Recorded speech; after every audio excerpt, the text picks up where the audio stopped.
నమస్తే, welcome to two states report. నేను బ్రహ్మనాయుడు. నమస్తే, నేను Sai Sudha. Two states report లో ముందుగా తెలంగాణ అప్డేట్స్ చూద్దాం. సూర్యాపేట జిల్లా తుంగతుర్తి అసెంబ్లీ నియోజకవర్గంలోని అధికార కాంగ్రెస్ పార్టీలో వర్గపోరు తారాస్థాయికి చేరింది. ఇప్పటికే మాజీ మంత్రి దామోదర్ రెడ్డి, ఎమ్మెల్యే మందుల సామేలు అనుచరులు రెండు వర్గాలుగా చీలిపోయి పలు సందర్భాల్లో ఘర్షణకు దిగారు. తాజాగా పార్టీ సంస్థాగత ఎన్నికల ప్రక్రియలో భాగంగా జరిగిన సమావేశంలో ఇరు వర్గాల నేతలు బాహాబాహికి దిగటంతో పోలీసుల లాఠీచార్జ్ వరకు వర్గపోరు వచ్చింది. తుంగతుర్తి నియోజకవర్గంలోని పరిస్థితిని ఏం చేయాలో అర్థం కాక జిల్లా నాయకత్వం తలలు పట్టుకుంటుంది. తుంగతుర్తి నియోజకవర్గంలో అధికార కాంగ్రెస్ పార్టీ వర్గపోరుపై తాజా సమాచారాన్ని మా సీనియర్ కరెస్పాండెంట్ రామకృష్ణ అందిస్తారు. అసెంబ్లీ నియోజకవర్గంలో కాంగ్రెస్ పార్టీలో వర్గపోరు రోజు రోజుకు పెరిగిపోతుంది.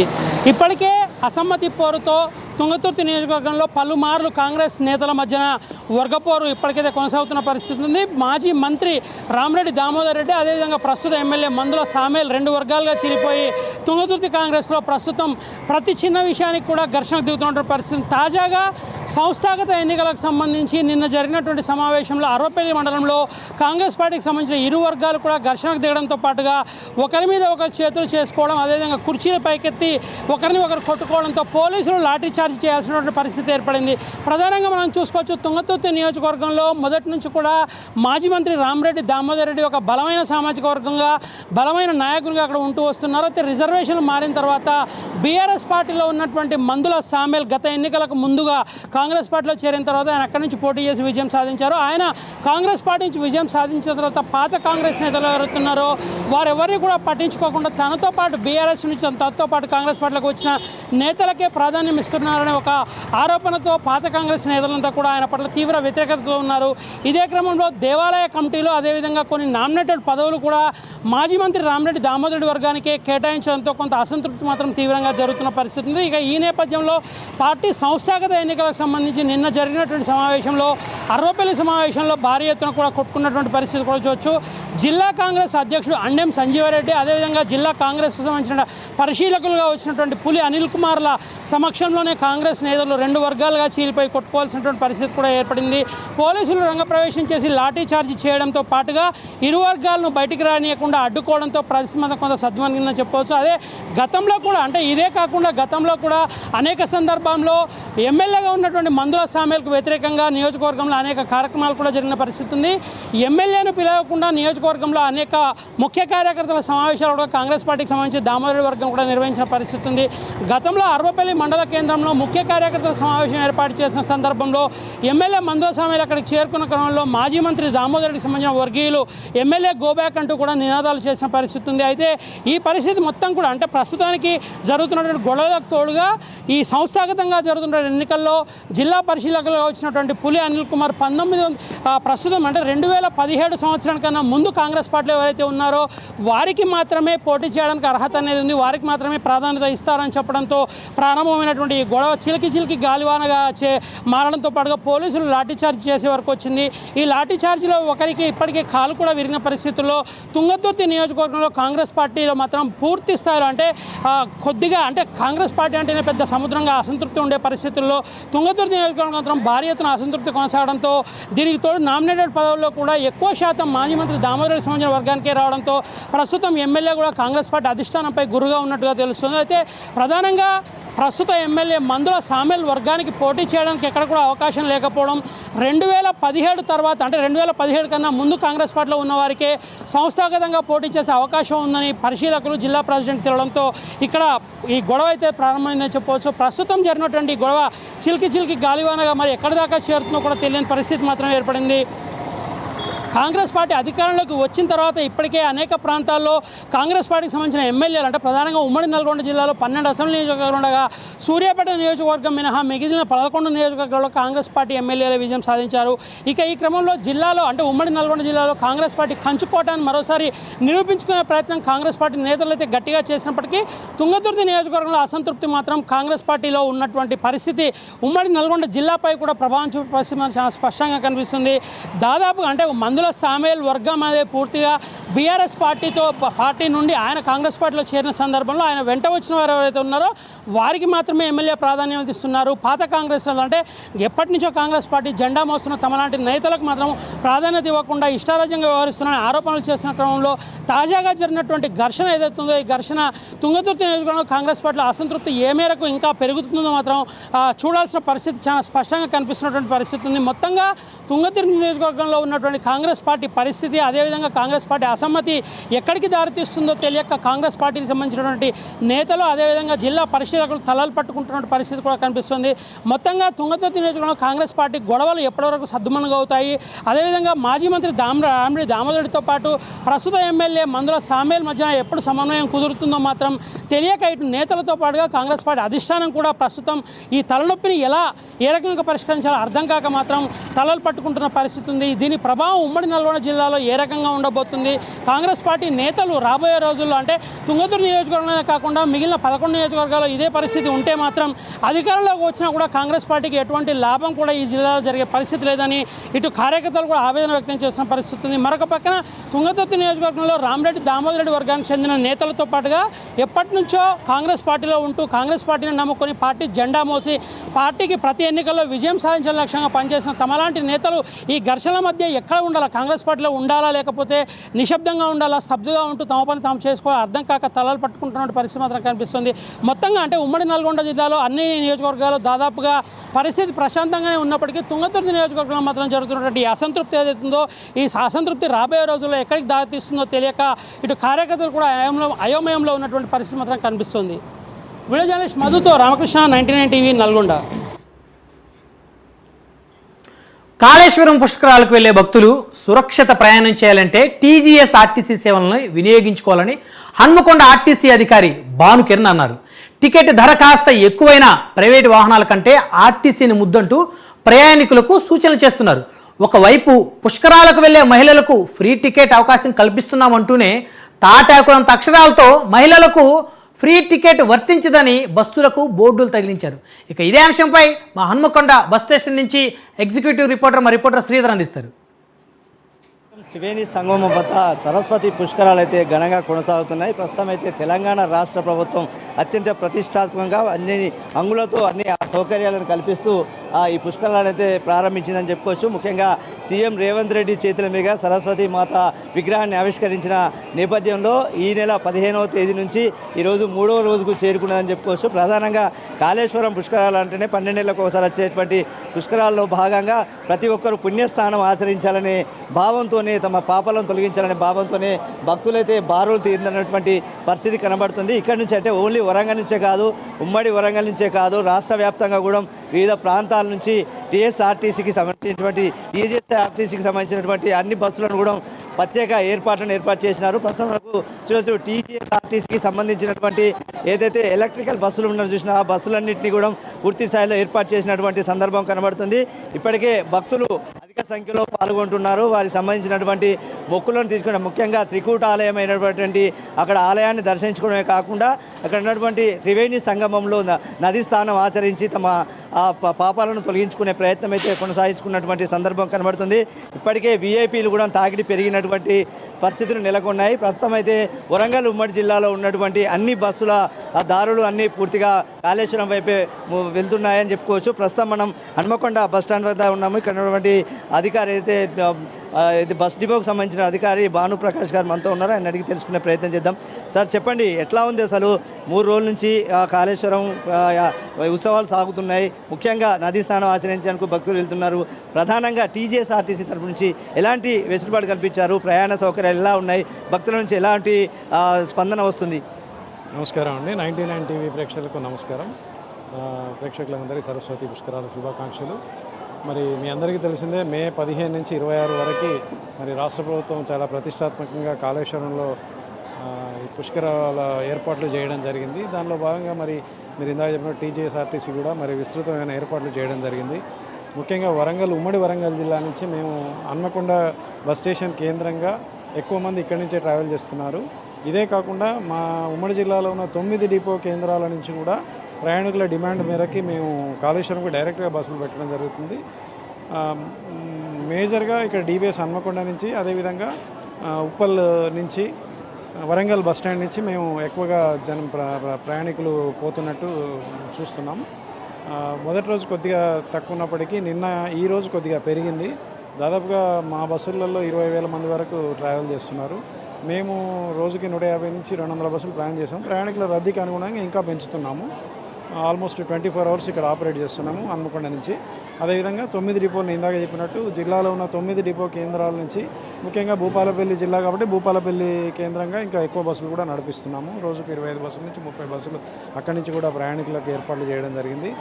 కాళేశ్వరంలో మీకు ప్రత్యేకమైన బస్సు ఏర్పాటు 4 ఎకరాల స్థలంలో జిల్లా యంత్రాంగ సహకారంతో ఒక 4 ఎకరాల స్థలంలో ప్రత్యేకమైన బస్ స్టేషన్ ఏర్పాటు చేసి మరి అక్కడి నుంచే బస్సులు నడపడం జరుగుతుంది.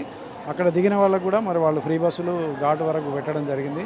మరి 3 రోజుల నుంచి మేము విస్తృతంగా ప్రయాణికులకు ఎటువంటి ఇబ్బందులు లేకుండా మా ఆర్ఎం గారి నేతృత్వంలో, మా ఎగ్జిక్యూటివ్ డైరెక్టర్ గారి ఆదేశానుసారం, మా ఎండి గారి ఆదేశాల మేరకి మరి ప్రయాణికులకు ఎటువంటి ఇబ్బందులు లేకుండా మేము ఇక్కడ వరంగల్ హన్మకొండ బస్ స్టాండ్ నుంచి కానీ వరంగల్ ఉమ్మడి జిల్లాలో వివిధ ప్రదేశాల నుంచి కాళేశ్వరంకి ప్రత్యేక బస్సులు నడపడం జరుగుతుంది.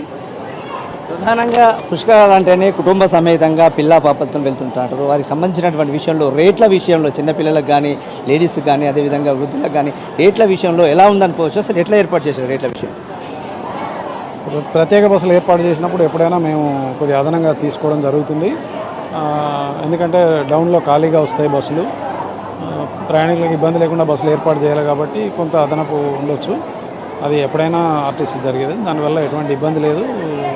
మేము బస్సులు 24 గంటలు ప్రయాణికులకు సంఖ్య మేరకు రద్దీ మేరకు నడపడం జరుగుతుంది. ప్రధానంగా ఏదైతే టీజీఎస్ ఆర్టీసీ సంబంధించిన విషయంలో ప్రత్యేక సిబ్బందిని ఏర్పాటు చేశారా? ప్రత్యేకంగా ఈ పుష్కరాల నేపథ్యంలో అక్కడ ఏదైతే కాళేశ్వరంలో ఉన్నటువంటి అక్కడ ఉన్నటువంటి ఫ్యాకల్టీ కానీ ఇక్కడ ఉన్న ఫ్యాకల్టీ కానీ ఈసారి అదనంగా పెంచారా? నేను ఇందాక చెప్పినట్టు Warangal bus station, Hanamkonda bus station, Uppal ఈ 3 కేంద్రాల్లో మేము మా ఆర్టీసీ ఆఫీసర్లు 24 గంటలు ఉంటూ మా సిబ్బందితోనే ఈ ఏర్పాట్లను పరీక్షిస్తున్నాము. అదేవిధంగా కాళేశ్వరంలో కూడా 2 senior scale officers, 2 depot managers and ఒక 30 మంది టీంతోని 24 అవర్స్ ఏర్పాట్లు చేయడం జరిగింది. వీళ్ళు అనుక్షణం వీళ్ళ పర్యవేక్షణలో బస్సులను నడిపిస్తున్నాము. ప్రధానంగా ప్రయాణం చేసే విషయంలో ఏదైతే కుటుంబ సమేతంగా వెళ్తుంటుంటారో తిరుగు ప్రయాణంలో కూడా ఈ గమ్యానికి చేరుకోవాల్సిన పరిస్థితి ప్రయాణికులకు ఉంటుంది. అదేవిధంగా టీజీఎస్ ఆర్టీసీ కూడా బాధ్యత ఉంది. ప్రత్యేకంగా మీరు భక్తులకు ఏం చెప్పదలుచుకున్నారు మీ టీజీఎస్ ఆర్టీసీ తరఫున? ప్రైవేటు వాహనాల్లో ప్రయాణించకండి. ఆర్టీసీ మీకు సురక్షిత ప్రయాణానికి ఆర్టీసీ పెట్టింది పేరు. సో మీరు ఇందాక చెప్పినట్టు పిల్ల పాపలతో కుటుంబంతో క్షేమంగా మా బస్సులలో సేఫ్టీగా ట్రావెల్ చేయండి. దర్శనం చేసుకొని పుష్కర స్నానం చేసి మా బస్సులను చూసి తరించండి. లాస్ట్గా ప్రధానంగా టీజీఎస్ ఆర్టీసీ తెలంగాణ రాష్ట్ర ప్రభుత్వం రేవంత్ సర్కార్ వచ్చిన తర్వాత మహాలక్ష్మి కింద ఒక ఫ్రీ సర్వీసులను పెట్టారు. మరి ఆ ప్రభావం ఈ పుష్కరాలకు మహిళలకు ఎలా వెసులుబాటు కనబడుతుంది? దాని మీద ఎలా ఉంటుంది? మామూలు ఎక్స్ప్రెస్లకు ఏ విధంగా వర్తిస్తుందో మీకు పుష్కరాలకు పెట్టిన స్పెషల్ బస్సుల్లో కూడా మహాలక్ష్మి స్కీమ్ వర్తిస్తుంది. మహిళలందరికీ ఫ్రీగానే తీసుకెళ్తున్నాము, దాంట్లో ఏం తేడా లేదు. మహిళలకు ఫ్రీ ట్రావెలింగ్ పుష్కర బస్సులలో కూడా ఫ్రీగా ట్రావెల్ ఏర్పాటు చేసుకున్నాం.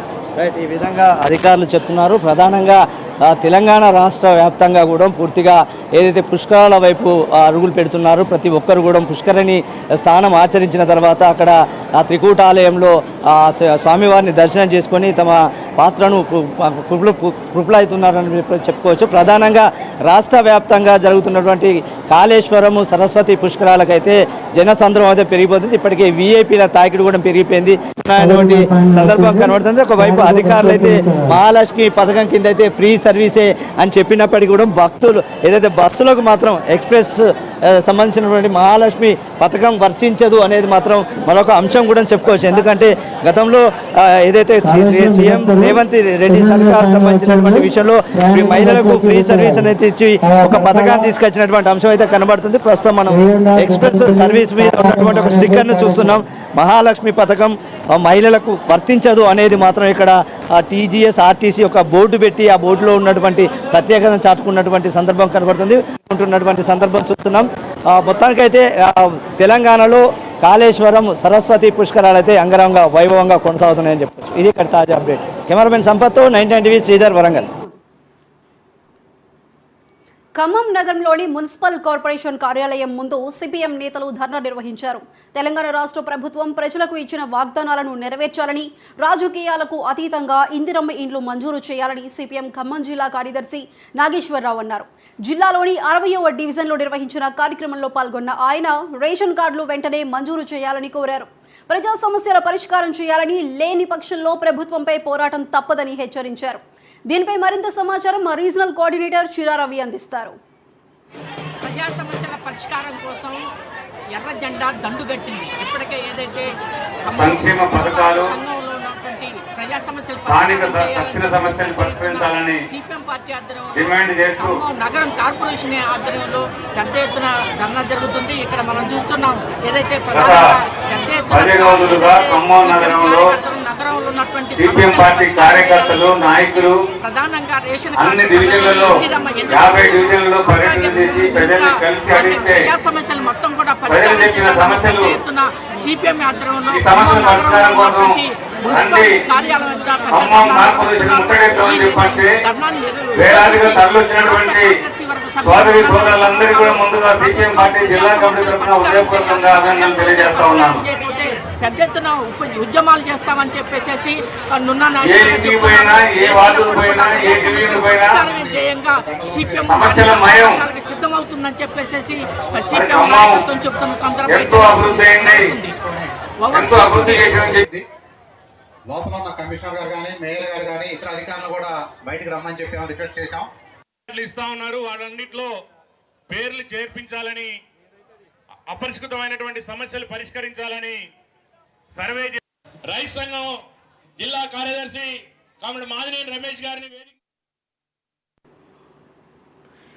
ఇక ఏపీ అంశాలకు వస్తే భారత అంతరిక్ష ప్రయోగ సంస్థ ఇస్రో మరో ప్రయోగానికి సిద్ధంగా ఉంది.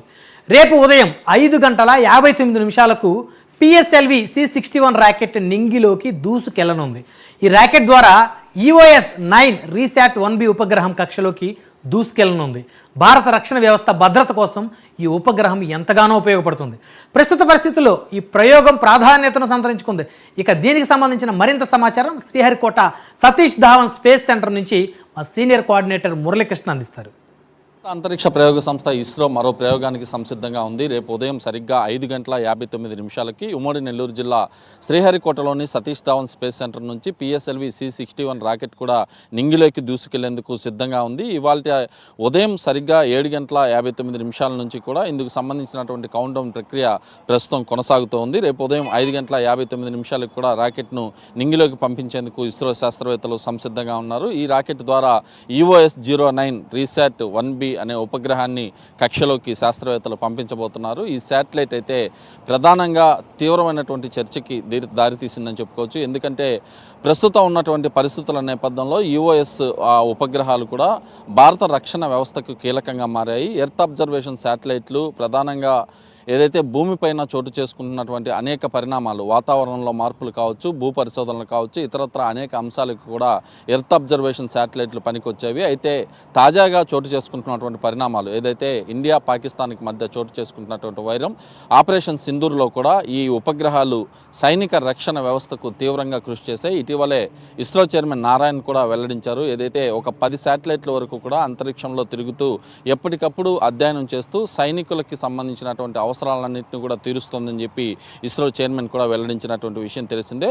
ఈ EOS ఉపగ్రహాలు, ఎర్త్ అబ్జర్వేషన్ శాటిలైట్కి సంబంధించినటువంటి ఉపగ్రహాలన్నీ కూడా భారత భూభాగానికి అవతల వైపు దాదాపు 1500 కిలోమీటర్ల వరకు కూడా అక్కడ ఉగ్రవాద స్థావరాలు, శత్రు సైనికుల కదలికల గురించి ఎప్పటికప్పుడు మనకి ఫోటోల ద్వారా సమాచారం అందించే పరిస్థితి ఉంటుంది. తాజాగా ఇవాళ పంపించేటటువంటి, అంటే రేపు ఉదయం పంపించేటటువంటి రీశాట్ 1B ఉపగ్రహంలో మాత్రం పూర్తి స్థాయి అత్యాధునిక సాంకేతిక పరిజ్ఞానాలు కలిగినటువంటి అనేక పేలోడ్స్ను కూడా అమర్చి పంపుతున్నారు. పగలు రాత్రి తేడా లేకుండా ప్రత్యేకించి ఎలాంటి వాతావరణ పరిస్థితులు, అటు విభిన్న వాతావరణ పరిస్థితులు ఉన్నప్పటికీ కూడా ఆయా ప్రాంతాల నుంచి క్షుణ్ణమైనటువంటి హై రెజల్యూషన్తో కూడినటువంటి ఫోటోలను ఇస్రోకి ఏదైతే ఈ ఉపగ్రహం కూడా పంపించే అవకాశం ఉంటుంది. దీనివల్ల ఉగ్రమూకల దాడులు, ఉగ్రవాద స్థావరాలతో పాటు శత్రు సైన్యాల కదలికల గురించి పూర్తి స్థాయిలో కూడా తెలిసే అవకాశం ఉంటుందని చెప్పి ఇస్రో ఇస్రో శాస్త్రవేత్తలు చెప్తున్నారు. దీంతో భారత రక్షణ వ్యవస్థ, భారత భద్రతకు ఈ శాటిలైట్ ఎంతగానో ఉపయోగపడుతుందని కూడా చెప్తున్నారు. ఈ నేపథ్యంలోనే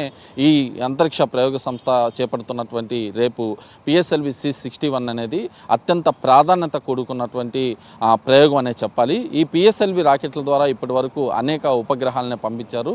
101వ ప్రయోగం కావడం విశేషం. ఈ నేపథ్యంలో ఇస్రో ఇటు షార్ వద్ద అంటే సతీష్ ధావన్ స్పేస్ సెంటర్ వద్ద భద్రతను కట్టుదిట్టం చేసింది. రేపు ఉదయం పంపించేటటువంటి ప్రయోగానికి దాదాపు ఎవరికి కూడా అనుమతి ఇచ్చేటటువంటి పరిస్థితి అయితే లేదు. ఈ ప్రయోగం పూర్తిగా సక్సెస్ అయితే కనుక భారత సైన్యానికి ఎంతగానో ఈ ఉపగ్రహం కూడా ఉపయోగపడుతుంది. ఇప్పటి వరకు ఎర్త్ అబ్జర్వేషన్ శాటిలైట్ల సిరీస్లో ఇప్పటి వరకు 8 ఉపగ్రహాలను కూడా నింగిలోకి పంపించారు. ఇప్పుడు పంపించేది 9వ ప్రయోగం. ఎప్పటికప్పుడు భారత భూభాగం పైన పరిశోధనలు చేసేందుకు ఎర్త్ అబ్జర్వేషన్ శాటిలైట్లను పంపిస్తూ ఉంటారు. వీటి పనితీరు దాదాపు 5 సంవత్సరాల వరకు కూడా కాలపరిమితి ఉంటుంది. 5 సంవత్సరాలకి ముందు అంటే దాదాపు ఒక 6 నెలల నుంచి సంవత్సరం ముందే ఆయా ఏదైతే ముందు పంపించినటువంటి శాటిలైట్ కాలపరిమితి తీరిపోతే ఆ శాటిలైట్ స్థానంలో మరో కొత్త శాటిలైట్లు పంపిస్తూ వాటిల్లో హై రెజల్యూషన్తో కూడినటువంటి పేలోడ్స్ను కూడా అమర్చడం ఆనవాయితీగా వస్తుంది.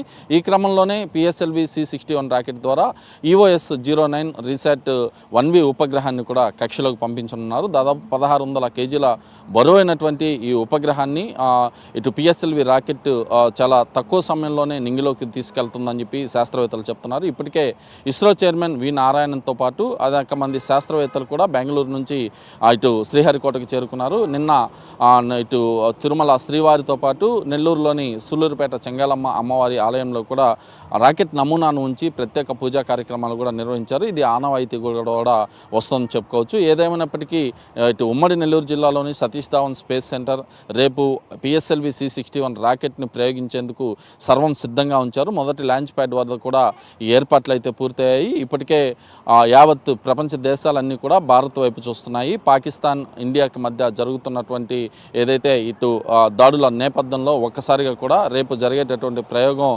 ప్రధానమైనదని చెప్పుకోవచ్చు. ఈ శాటిలైట్ వ్యవస్థకి సంబంధించిన దాంట్లో భారత రక్షణ భద్రతకు రేపు పంపించేటటువంటి శాటిలైట్ కూడా ఎంతగానో ఉపయోగపడుతుంది. ప్రస్తుతం అయితే షార్ వద్ద కట్టుదిట్టమైనటువంటి భద్రతా ఏర్పాట్లు అయితే ఉన్నాయి. చుట్టుపక్కల ఉన్నటువంటి సముద్ర ప్రాంతంలో మత్స్యకారులను ఎవరిని కూడా వేటకు వెళ్ళొద్దని చెప్పి సూచనలు అయితే జారీ చేశారు.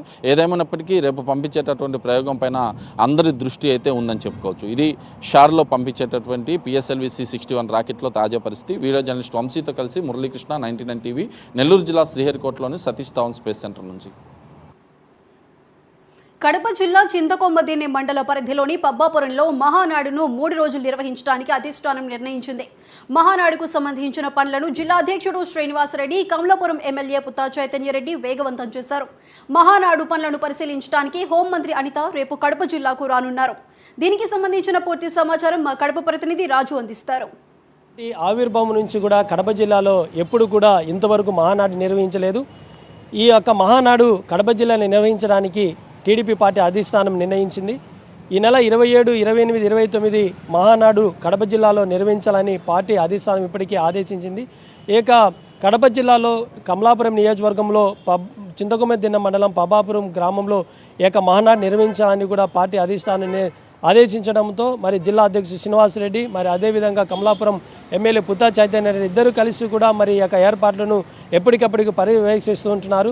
ఇప్పటికే రాష్ట్రం నుంచి వచ్చేటువంటి నాయకులకు, కార్యకర్తలకు, మరి అదే అభిమానులకు మరి అన్ని వసతులను కూడా ఎలాంటి ఇబ్బందులు లేకుండా కూడా మరి ఇప్పటికే లాడ్జీలు అన్నీ కూడా మరి అదేవిధంగా రెస్టారెంట్లు, కాంప్లెక్స్లు మొత్తం అంతా కూడా వారి టీడీపీ స్వాధీనంలో కూడా తీసుకోవడం జరిగింది. మరి అదేవిధంగా ఈ కడప జిల్లాలో వైఎస్ఆర్ ఫ్యామిలీకి కంచుకోటలా ఉన్నటువంటి కడప జిల్లాలో మహానాడు ఏ విధంగా జరుగుతుందనేది కూడా ఒక రాష్ట్ర వ్యాప్తంగా ఒక ఉత్కంఠ అయితే ఉంది. రేపటి దినాన్ని కూడా హోంమంత్రి అనిత కూడా ఈ కడప జిల్లాకు మహానాడుకు సంబంధించి ఏర్పాట్లను పర్యవేక్షించడానికి కూడా ఆమె రావడం జరుగుతుంది.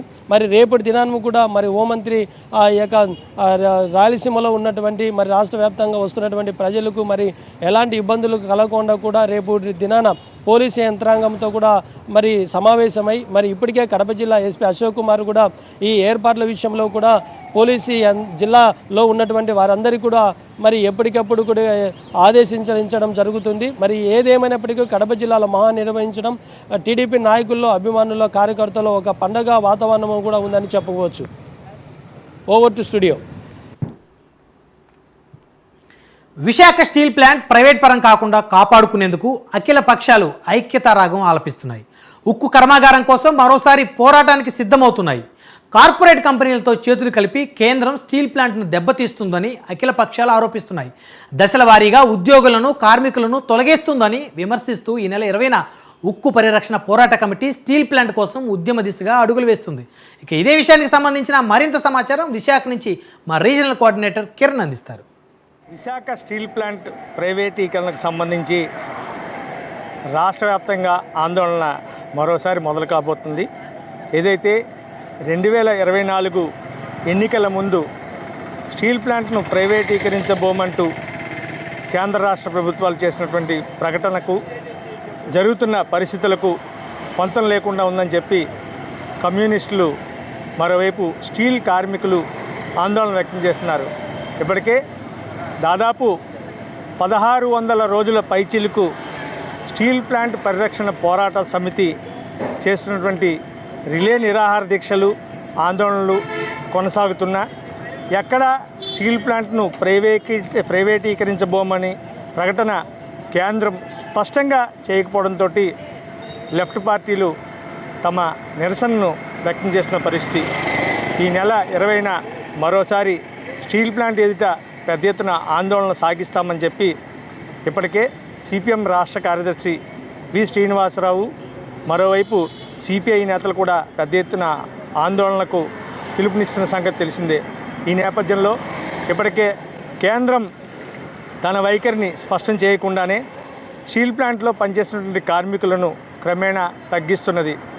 విఆర్ఎస్ పెట్టుకోమని, మరోవైపు టైముకు విధులకు హాజరు కావటం లేదంటూ ఇలా రకరకాలుగా వాళ్ళని ఇబ్బందులకు గురి చేస్తూ ఏదో ఒక సాకుతోటి ఉన్నటువంటి కార్మికులను క్రమేణా తగ్గిస్తున్న పరిస్థితి.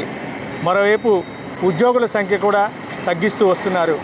ఇటీవల ఏదైతే కేంద్రం స్టీల్ ప్లాంట్ కోసం విడుదల చేసినటువంటి నిధులను బ్యాంకు అప్పులు చెల్లించేందుకు తిరిగి వెనక్కి తీసుకోవడంతో అసలు స్టీల్ ప్లాంట్కు సొంత గనులు కేటాయించలేకపోవడం, మరోవైపు అవసరమైనటువంటి రా మెటీరియల్ ప్రొడక్షన్ సంబంధించి ఇంతవరకు స్టీల్ ప్లాంట్లో లేకపోవడంతో ఉన్నటువంటి అతి కొద్ది మెటీరియల్తోనే స్టీల్ ప్లాంట్ నత్తనడకన ప్రొడక్షన్ నిర్వహిస్తున్న పరిస్థితి.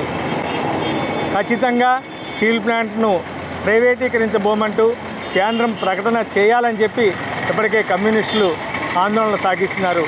ఈ అంశానికి సంబంధించి రాష్ట్ర ప్రభుత్వం కూడా ఎక్కడ ఎటువంటి ప్రకటన చేయకపోవడం, స్టీల్ ప్లాంట్ను ప్రైవేటీకరించబోమని చెప్పి చేసినటువంటి ఏదైతే రాష్ట్ర అధ్యక్షుడైనటువంటి పల్లా శ్రీనివాస్ కానీ మిగిలిన ఎమ్మెల్యేలు కానీ ఎంపీలు కానీ చెప్తున్నప్పటికీ ఎక్కడా కూడా కార్మిక సంఘాలకు కానీ లేదంటే ఉద్యోగస్తులకు కానీ నమ్మలేని పరిస్థితి నెలకొంది. స్పష్టంగా స్టీల్ ప్లాంట్ను ప్రైవేటీకరించము అని చెప్పాలని చెప్పి వాళ్ళందరూ ఆందోళన చేస్తున్నారు. ఇటీవల మనం చూసుకున్నట్టయితే ఏదైతే ఏపీసీసీ అధ్యక్షురాలైనటువంటి షర్మిల కూడా కార్మికులు చేసినటువంటి ఆందోళనకు తన సంఘీభావాన్ని తెలుస్తూ ఒక డెడ్లైన్ కూడా విధించారు. ఖచ్చితంగా స్టీల్ ప్లాంట్ను ప్రైవేటీకరించమని చెప్పి అనౌన్స్ చేసే వరకు కూడా తాను కూడా వీళ్ళకు సంఘీభావం వ్యక్తం చేస్తానని చెప్పి, లేని పక్షంలో ఆమరణ నిరాహార దీక్ష కూడా తాను సిద్ధమని చెప్పి ప్రకటించిన సంగతి తెలిసిందే. అయితే ఇంతవరకు అసలు స్టీల్ ప్లాంట్ ఉంటుందా ఊడుతుందా అనేది ఎవరికీ అర్థం కాని పరిస్థితి. మరోవైపు ఏదైతే అనకాపల్లి జిల్లా నక్కపల్లి ప్రాంతంలో ఆర్ఎస్ఆర్ మెట్టలకు పెద్ద ఎత్తున భూముల కేటాయింపు, అక్కడ మరో స్టీల్ ప్లాంట్ని ఏర్పాటు చేసేందుకు ప్రభుత్వం ఆమోదాలు తెలిపి ఇప్పటికే భూ సేకరణకు సమాయత్తమైన పరిస్థితుల్లో విశాఖ స్టీల్ ప్లాంట్కు ఇంతవరకు సొంత గనులు కూడా లేని పరిస్థితుల్లో అక్కడ మరో స్టీల్ ప్లాంట్ని ఏర్పాటు చేస్తే ఉమ్మడి విశాఖ జిల్లాలో 2 స్టీల్ ప్లాంట్ల మీద ప్రొడక్షన్ ఎలా నడుస్తుంది, ఏ విధంగా ముందుకు వెళ్తుంది అనేది మీమాంసగా కనిపిస్తుంది. మరోవైపు ఏదైతే ఆర్ఎస్ఆర్ మిట్టలకు భూ కేటాయింపులు జరిపి అక్కడ స్టీల్ ప్లాంట్ను ఏర్పాటు చేస్తే పరిస్థితి విశాఖ ఉక్కు కర్మాగారం పరిస్థితి ఏమవుతుంది, క్రమేణా దీన్ని మూసేసే స్థితిలో తీసుకొచ్చేందుకే ఇదంతా కార్పొరేట్ శక్తుల పన్నాగమా, లేకపోతే కేంద్రం క్రమేణా కార్పొరేట్లకు కొమ్ము కాస్తూ విశాఖ స్టీల్ ప్లాంట్ను మరుగున పడేందుకే ఈ చర్యలు తీసుకుంటుందా అనేది సందిగ్ధంగా కనిపిస్తుంది. ఖచ్చితంగా స్టీల్ ప్లాంట్ను ప్రైవేటీకరించబోమని అనౌన్స్ చేసే తప్ప తమ ఆందోళన చల్లారని చెప్పి ఇప్పటికే కమ్యూనిస్టులు, మరోవైపు కార్మిక సంఘాలన్నీ కూడా కేంద్ర రాష్ట్ర ప్రభుత్వాలను హెచ్చరిస్తున్నాయి. గౌరవ్ హైదరాబాద్ స్టూడియో. మరివి ఈరోజు 2 స్టేట్స్ రిపోర్ట్ విశేషాలు. రేపు మళ్ళీ తాజా సమాచారంతో 2 స్టేట్స్ రిపోర్ట్లో మళ్ళీ కలుద్దాం. Keep watching 99 TV.